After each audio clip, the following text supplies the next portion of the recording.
Welcome to Psyche Snacks. This is the podcast where we discuss mental illnesses and how to help those struggling with them. Today's topics are phobias, paranoia, and schizophrenia. We'll start with, what is a phobia? Phobia is the Latin word for fear. The Oxford Dictionary defines phobia as an extreme or irrational fear or aversion to something. So what are different kinds of phobias? We have arachnophobia, which is a fear of spiders, acrophobia, fear of heights, agoraphobia, which is a fear of public spaces, claustrophobia, fear of confined spaces, and social anxiety disorder, which is a fear of social situations. I've also met people who have had phobias relating to getting sick and also slopes as opposed to heights. Personally, I have a phobia of stars, astrophobia, and for a while I thought I had a fear of water balloons. More on that later. What causes phobias? Well, some things that cause phobias are exposure to or bad encounters with stressful situations. Someone may have a fear of spiders because they were once thrown in a pit of spiders and forced to survive off of bread and water for 3 weeks while their captors threw new spiders in the pit daily. Or maybe spiders are just considered creepy to them. Someone with a fear of heights might have been pushed from a high place. Or maybe they're just scared of being pushed from a high place. Someone with a fear of confined spaces could have been locked in a casket when they were younger, forced to scream and claw their way out of it for freedom. Or they could have heard a story about being buried alive and how they used to put bells next to gravestones. So if someone was buried alive, they could ring the bell to be brought up. Or maybe they just feel uncomfortable in them. Other things that can cause phobias are medical conditions, traumatic brain injuries. When someone has a traumatic brain injury, it can sometimes alter the structure of their brain, causing a new phobia to arise seemingly out of nowhere. Substance abuse. Some substances can cause hallucinations and phobias. Depression. Learned behavior. If someone has a parent or guardian or authority figure in their life that has a phobia, they can learn that phobia from their authority figure. And brain chemistry and genetics can also cause phobias, whether through some evolutionary mutation or advantage that is no longer applicable today. Someone's brain chemistry and genetics could cause them to have a phobia. My personal experience with phobias includes a phobia of stars and social anxiety disorder, but we'll get more on that later. How do phobias affect people's everyday life? Symptoms that coincide with phobias are panic attacks, chest pain, shortness of breath, heart pounding, nausea, rapid speech or inability to speak, dry mouth, high blood pressure, trembling, dizziness, sweating, and a sense of impending doom. Fun things! Phobias are clearly very fun to have. I don't recommend it. And you may think, that sounds like anxiety or PTSD. Well, they kind of go hand in hand together. I developed a quote-unquote fear of stars, astrophobia. It's not that I was scared that they were going to fall out of the sky and fight me. It was that seeing them reminded me of the stress I felt when I had the adverse event, and it caused me anxiety. And since that anxiety had a specific source, I deemed it a phobia. So phobias and anxiety have similar causes and similar symptoms, and they're sometimes interchangeable. A phobia can cause anxiety, anxiety can cause phobias, and one of the symptoms of anxiety and panic attacks is avoiding places in which anxiety and panic attacks occurred for fear of a repeat event, which can cause a phobia to a specific place or type of event. Anxiety, it seems, often lacks a specific trigger and is more generalized in many cases, whereas a phobia often has a specific trigger that causes a cascade of anxiety or panic. So, how would one help someone with a specific phobia? For this, I did some research on my college's databases, and I found an article titled Empirically Supported Treatments for Specific Phobia in Children. Do efficacious treatments address the components of a phobic reason? And I love these database titles, I have to say. This article details that therapies often use exposure therapy as a method to treat phobias. Basically, our aforementioned person with a fear of spiders for their previous experience being left in a pit to eat nothing but bread and water for weeks, they could be exposed to spiders incrementally. Maybe shown a picture of a spider. If that doesn't work for them, show them a children's drawing of a spider and get them used to seeing that in a calm and relaxed situation so they associate spiders with more relaxed thoughts instead of the intense trauma they experienced in the pit. This is not something that us, as everyday people, can do. This requires trained professionals. If your friend comes to you with a phobia, a fear of clowns, do not dress up as a clown the next day, telling them that this is exposure therapy and dancing around them, laughing and honking your nose. As a peer, you should not force someone to quote-unquote face their fears if it is affecting them in this way. Support and validation are more important in this situation to establish trust and confidence with your peers. If your friend, however, asks you to help them, asks you to dress up like a clown and honk your nose in front of them, ask them if they're sure, because that's really weird. And then perhaps work with them to address this. But most importantly, you should stand by their side as they face their fears. And if things are serious, encourage them to seek professional help. The golden rule for seeking professional help is if symptoms of mental illness are affecting your everyday life, then you should seek professional help in order to abate that. So the most important thing to help someone who has a phobia is support and understanding, active listening with empathy and compassion, educating them on what they are experiencing. Labels can help them make sense of their symptoms and help them find resources to help with specific symptoms, and educating them on support resources in the area. A lot of agencies have online toolkits that help someone learn more about what they're feeling and how they can work through some of their problems on their own. So, moving on to paranoia, what's the difference between a phobia and paranoia? I think often in social media, someone who is paranoid is someone who is constantly scared that something's lurking around the corner or the government's out to get them. But that's not exactly the case. So, phobias and paranoias are both anxiety disorders. They're both under this class of anxiety. Paranoia, however, includes a level of delusion. This is a fun word. Delusion is a belief in something that's not true. Paranoia can also be a symptom of other mental illnesses such as psychosis or schizophrenia. So, paranoia specifically, according to the Oxford Dictionary, it is the unwarranted or delusional belief that one is being persecuted, harassed, or betrayed by others, occurring as part of a mental condition.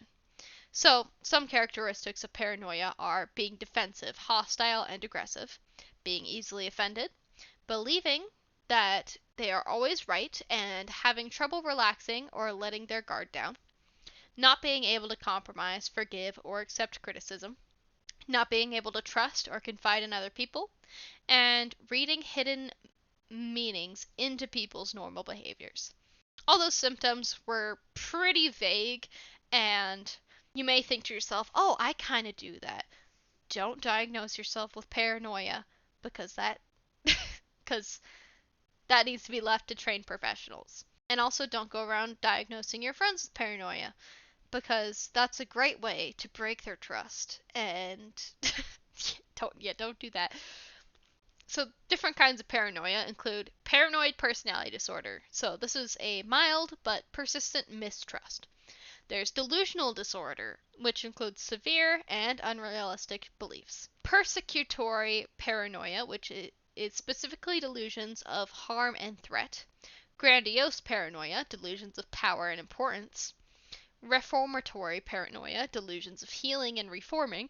Somatic or hypochondriacal paranoia, which is delusions of illness and defect. Delusional jealousy, delusions of infidelity and betrayal. Litigious paranoia, delusions of injustice and violation. Bizarre paranoia, delusions of impossibility and absurdity. And thought broadcasting and thought insertion, delusions of thought manipulations. Lots of different ways paranoia can exist, and it's not always about fear. It's specifically about that delusion the fact that they believe something that's not true. How can you help someone with paranoia? This is a bit more of a serious mental illness, so stressing that they should seek professional help is very important. But if you think it's someone that will not listen to you about that and may shut you down for suggesting that, then that's not something you should suggest. You should try to establish trust first, and the way you establish trust is by being someone they can listen and understand. This may be hard because they may have delusions that you're out to hurt them, but if you can establish trust, then you can help them work through and understand what they're going through and provide them with another perspective. When helping someone with paranoia, you should try to avoid arguments because that can get them riled up and convince them that you're not on their side. It's important to help them feel safe and comfortable, even if that includes strange requests like closing blinds, turning off cellular devices, because they may fear that someone's gonna watch them through the window or track their phone. And so, if in order to establish that trust with them, you have to follow a few strange rules, then comply with that so you can help them feel comfortable. You can educate them on different coping mechanisms and healthy coping mechanisms. There's a lot of different coping mechanisms out there.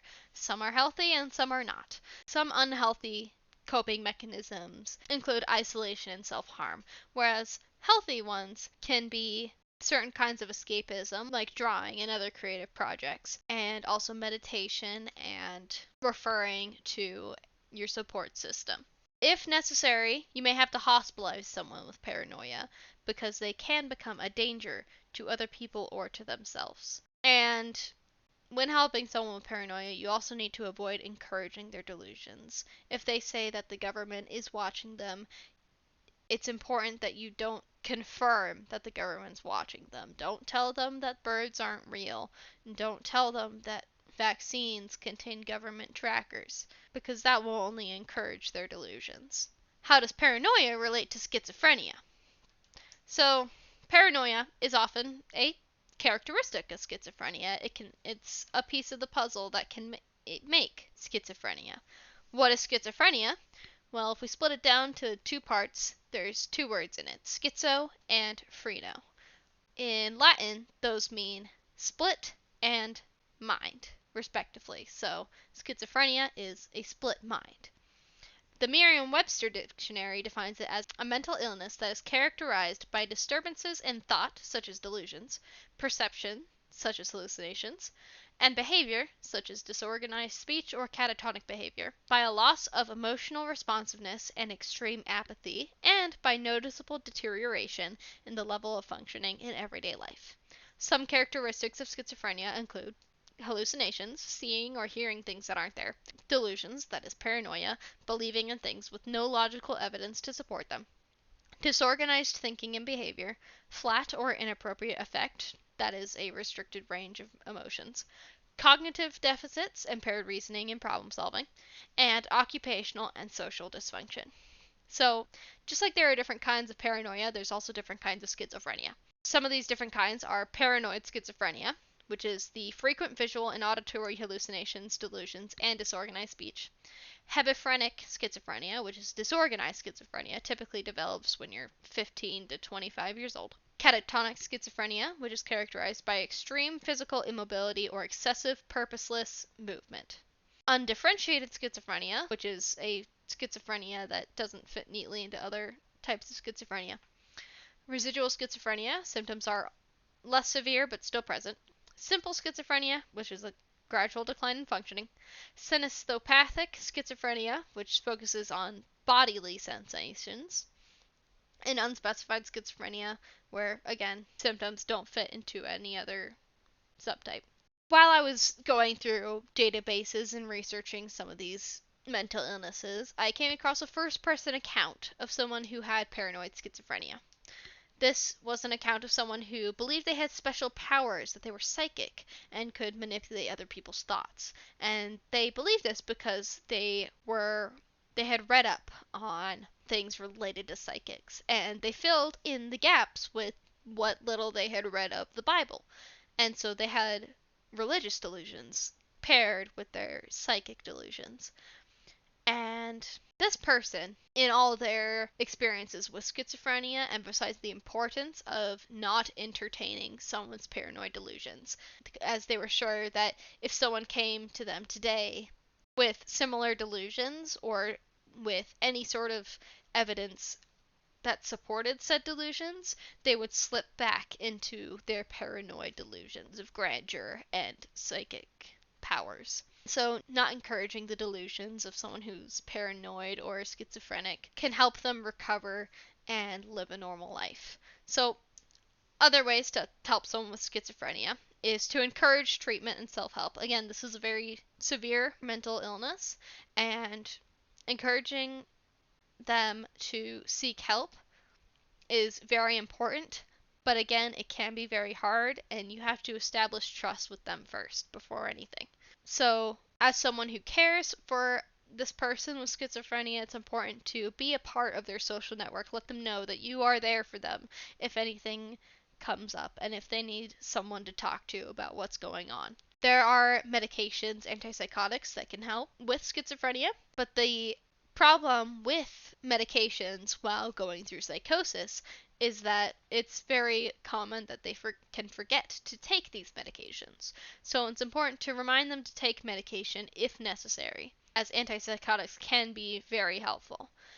Again, don't encourage their delusions, and above all else, if they come to you sincerely wanting to talk about what they're going through, actively listen and let them know that you're there for them. So that concludes this podcast on phobias, paranoia, and schizophrenia, and how to help people with those mental illnesses. Helping will always include being an active and understanding listener.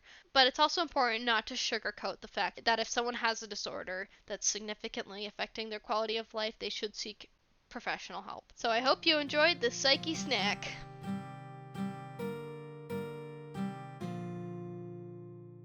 Oh, right, I forgot to talk about water balloons. Well, there's one time I was having generalized anxiety at the same time as I was throwing water balloons at my friends, and so I thought that it was the water balloons causing my anxiety, and it wasn't. I was just dumb.